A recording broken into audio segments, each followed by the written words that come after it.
بسم الله الرحمن الرحيم والذاريات ذروا فالحاملات وقرا فالجاريات يسرا فالمقسمات أمرا إنما توعدون لصادق وإن الدين لواقع والسماء ذات الحبك إنكم لفي قول مختلف يؤفك عنه من أفك قتل الخراصون الذين هم في غمرة ساهون يسألون أيان يوم الدين يوم هم على النار يفتنون ذوقوا فتنتكم هذا الذي كنتم به تستعجلون إن المتقين في جنات وعيون آخذين ما آتاهم ربهم إنهم كانوا قبل ذلك محسنين كانوا قليلا من الليل ما يهجعون وبالأسحار هم يستغفرون وفي أموالهم حق للسائل والمحروم وفي الأرض آيات للموقنين وفي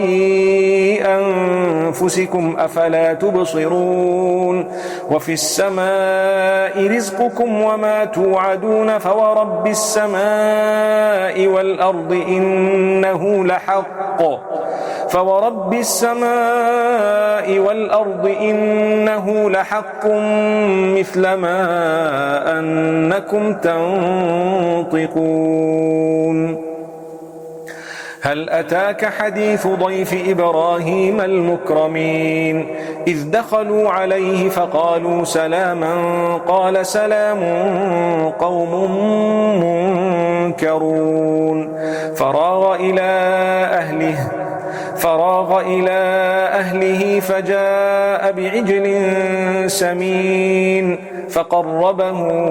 إليهم قال ألا تأكلون فأوجس منهم خيفة قالوا لا تخف وبشروه بغلام عليم فأقبلت امرأته في صرة فصكت وجهها وقالت عجوز عقيم قالوا كذلك قال ربك إنه هو الحكيم العليم قال فما خطبكم أيها المرسلون قالوا إنا أرسلنا إلى قوم مجرمين لنرسل عليهم حجارة من طين مسومة عند ربك للمسرفين فأخرجنا من كان فيها من المؤمنين فما وجدنا فيها غير بيت من المسلمين وتركنا فيها آية للذين يخافون العذاب الأليم وفي موسى إذ أرسلناه إلى فرعون بسلطان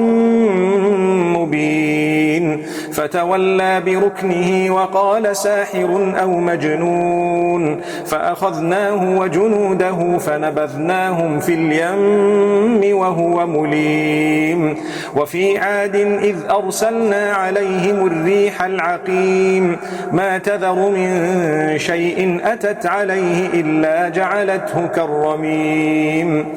وفي ثمود إذ قيل لهم تمتعوا حتى حين فعتوا عن أمر ربهم فأخذتهم الصاعقة وهم ينظرون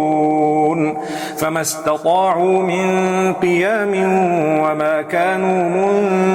منتصرين وقوم نوح من قبل إنهم كانوا قوما فاسقين والسماء بنيناها بأيد وإنا لموسعون والأرض فرشناها فنعم الماهدون ومن كل شيء خلقنا زوجين لعلكم تذكرون ففروا إلى الله إني لكم منه نذير مبين ولا تجعلوا مع الله إلها آخر إني لكم منه نذير مبين كذلك ما أتى الذين من قبلهم من رسول إلا قالوا ساحر أو مجنون أتواصوا به بل هم قوم طاغون فتول عنهم فما أنت بملوم وذكر فإن الذكرى تنفع المؤمنين وما خلقت الجن والإنس إلا ليعبدون ما أريد منهم من رزق وما أريد أن يطعمون إن الله هو الرزاق ذو القوة المتين فإن للذين ظلموا ذنوبا مثل ذنوب أصحابهم فلا يستعجلون فويل للذين كفروا من يومهم الذي يوعدون